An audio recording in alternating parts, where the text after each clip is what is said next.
Why nakapokus ang CPP, NPA, NDF and their allies like the group of Martin Romualdez and this tactical Kasi di ba alliance, Eric, usually Pangulo talaga yan eh. yung primary target. Oo. O, bakit nakasentro kay Sara Duterte? Tatlong rason ang una dyan. Number one, yan pong tinatawag, Brother Franco, Miss Ina, na narrowing down the target. Okay. You do not target everyone in the government. Target and focus on the most rabid enemy. Yun ang target na ginagawa nila, rabid enemy.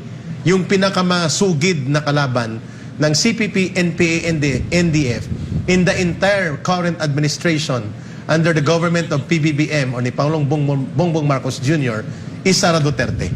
So, narrow down on the target. That's the number one purpose. Bakit pinukusan si Sara Duterte? Siya pong pinakamasugid, pinakamalakas na boses na kumakalaban sa CPP, NPA, NDF, both sa armadong NPA at teroristang grupo nila at sa kanilang urban infiltration and sectoral infiltration. Number two, ito pong tinatawag na splitting the ranks of the enemy. So second principle yan, Brother Franco. Number one, narrow down the target.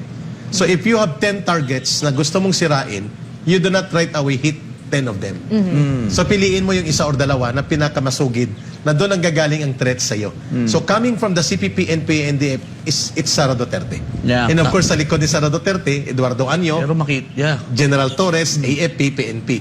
But among them, the most threatening official to them, to the CPP, NPA, NDF, is Sara Duterte. Number two, splitting the ranks. Yung binanggit mo, Miss Ina. Iintrigahin nila si Sara Duterte. Kunwari ay mamasa-masahihin nila si Bongbong Marcos Jr. at kagapay nila si Speaker Martin Romualdez. Pero hindi alam ng dalawang ito posible na pagkatapos nilang sirain at pabagsakin ang kredibilidad, which napakahirap nilang gawin yun, ni Sara Duterte, at i-isolate siya sa mamamayang Pilipino, sino ang next nilang tatargetin? Si Bongbong Marcos Jr.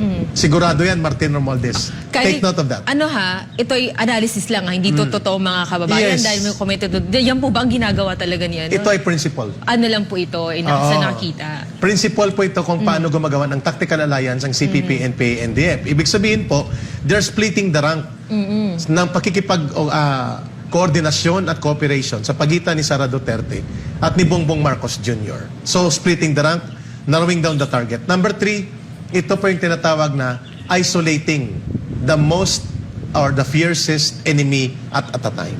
Ibig sabihin, i-isolate nila si Sara Duterte. And anong gagawin para i-isolate si Sara Duterte? Focus the attack on her.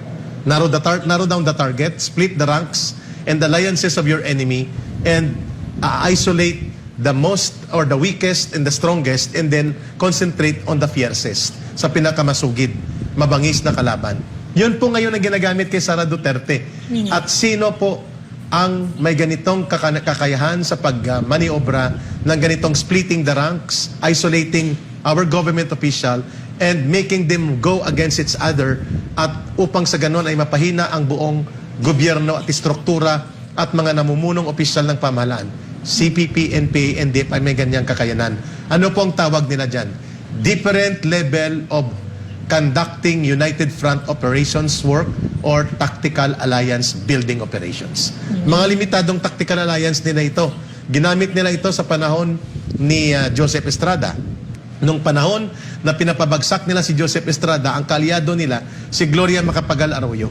At nakipag-usap sila sa iba pang opisyal ng DND at gumapang sila pati sa mga ranks na mga retired generals. Pero ang layunin nila ay mapahiwalay at ma-isolate si Joseph Estrada. At nang bumagsak nga ang gobyerno ni Joseph Estrada, ay kanila namang tinarget at pinuruhan si Gloria Macapagal Arroyo. Ito rin ang gagawin nila. Sa nangyayari ngayon kay Martin Romualdez, tama yung suggestion po ni Congressman Harry Roque, ni Attorney Harry Roque, kay Congressman or kay Speaker Martin Romualdez. Bakit hindi natin i-focus ang ating enerhiya, ang ating focus ng pag-imbestiga at ng pagsupil sa mga tao at operatiba na alam natin nandyan sa Kongreso, itong si Franz Castro, Raul Manuel at si Arlene Brosas na kamatayan party list ng CPP, NPA, NDF, na ang layunin ay sirain ang gobyerno, gamitin ang gobyerno at pumasok sa gobyerno not because they want to help the government in our country, but to destroy the government. Ito dapat ang sinisipa at tinatanggal natin sa Kongreso. Yun ang malaking tanong ngayon ng mamamayan. Bakit sinakyan natin ito? At ang nakakabahala, ito yung pinasa kanina ni Brother Franco sa akin na picture. Rappler. Ang Rappler na grupo po ito na wala ng Securities and Exchange Commission registration sapagkat bogus ito, subalit nag-appeal Parang sila. vlogger na lang naman yan sila. Yes. Nag-appeal sila sa Court of Appeals. Hindi pa sila ipinapasarado ng gobyerno. Ngayon nangangampanya sila na bubusisiin nila ang lahat ng confidential fund at mga intelligence fund at dapat daw ito ay may transparency. Ano kayo? Anong gusto nyong ibig sabihin nyo? Pababagsakin yung gobyerno sa pamamagitan ng pagtanggal ng mga security defense and intelligence and confidential capability ng kanyang security programs at para atakihin at sirain tayo lantad-lantaran ng mga puwersang sumisira sa ating bayan at pababagsakin ng ating gobyerno like CPP, NPA, NDF.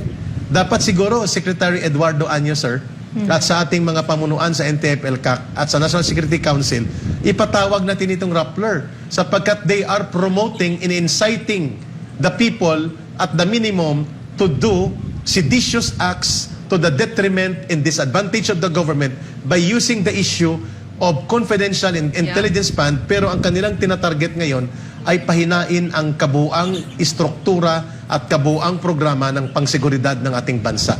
This is a national security threat. Itong ginagawa ng Rappler na ito, nakasabwat nila ngayon sa kanitong pangatake sa ating gobyerno, ang CPP, NPA, NDF, Brother Franco and Messina.